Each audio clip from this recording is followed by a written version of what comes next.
It's October of 1929 in New York City, and the stock market has just made ordinary people rich beyond anything they could have imagined. Taxi drivers are trading stock tips, shoeshine boys are running on margins, and everybody seems to be getting wealthy very quickly. But nobody thinks to ask how. And then in just a matter of days, it's completely gone. Not just the profits, but absolutely everything. And then what follows isn't just a bad month or a rough year, it's a full decade of complete poverty, hunger and desperation that will completely reshape America, the world and its future. But the strangest part is almost nobody, even the experts at the time, saw this coming. So how really does the richest nation on earth end up with a quarter of its workplace unemployed, families sleeping in shantytowns and children literally going hungry in the streets of the capital? For 10 whole years? Well, let's get into it. To really understand the fall, we have to understand the height that the US economy actually fell from. And in the 1920s, America is remembered as a roaring 20s for a reason. And the economy was booming. Radios, cars, refrigerators, all of the new inventions that had quickly found and taken shape of the industrial age are now suddenly affordable for ordinary families and people. And then there's Wall Street, a place where everyone believes they can get in on all of the action. But here's the undeniable problem. Much of that boom is built on borrowed money. People are buying stocks on margin, meaning they're putting down maybe 10% of the price and borrowing the rest. As long as prices keep rising, this just works beautifully. Everybody's a genius, but it really only takes prices turning the other way for the entire system to completely collapse in on itself. And that is pretty much exactly what happened in the Great Depression. And so on October the 24th of 1929, a day that becomes known as Black Thursday, panic selling breaks out on New York stock exchanges. All the investors are sensing the party is now over. They rush to sell before the prices fall any further, and that rush is exactly what makes prices fall even further. 5 days later on October the 29th, known as Black Tuesday, the market truly, utterly collapses. 16 million shares change hand in a single day, and billions of dollars simply vanish into thin air. Now, here's what most people get wrong about this exact moment.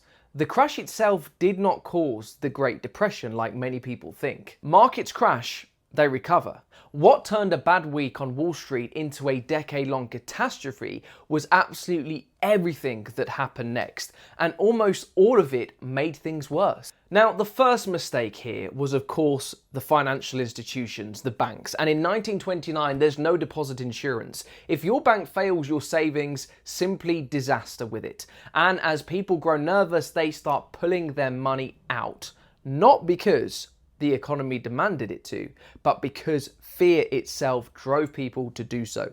And this is what is commonly referred to as a bank run. And when people show up demanding their cash all at once, even a healthy bank will inevitably just collapse, because banks themselves do not keep all of your money sitting in a vault whenever you need it. They lend most of it out whilst you're not using it.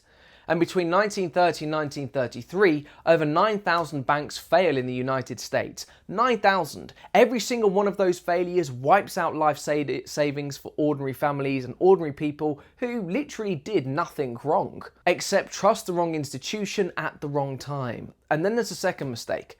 The Federal Reserve does almost the opposite of what it should. Instead of pumping money into the economy, it just keeps moving. The Fed tightens the money supply, making it even harder to borrow and harder to invest.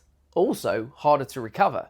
Now, historians and economists still argue about exactly why some point to a rigid belief in the gold standard, others to a fear of inflation, but the effect is still the same in either way. The one institution designed to stabilize the economy instead lets it starve. And then there's a third mistake. It's political. In 1930, Congress passes the Smoot-Hawley Tariff Act, raising taxes on thousands of imported goods, hoping to protect American jobs.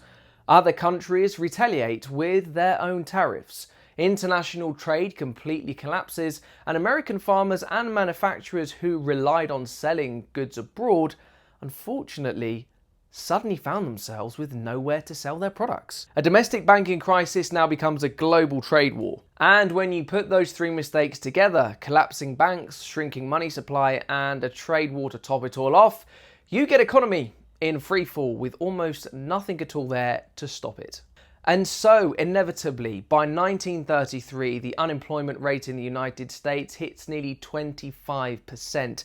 1 in 4 workers not having any job at all. And this isn't just some kind of abstract statistic. This is families losing their home and moving into shantytowns built from scrapwood and cardboard. Communities that, in bitter mockery of the president, many blame for the crisis, they become known as Hoover Lilies. And meanwhile, in the middle of the country, a different disaster compounds the misery. Years of drought, combined with poor farming, practice turns the Great Plains into what becomes known as the Dust Bowl. Massive, humongous storms of soil and dust begin to bury farms across the nation, choking livestock, forcing hundreds of thousands of families to abandon their house and their land and head west, looking for any kind of work they could find at all. And so why didn't anybody see this coming?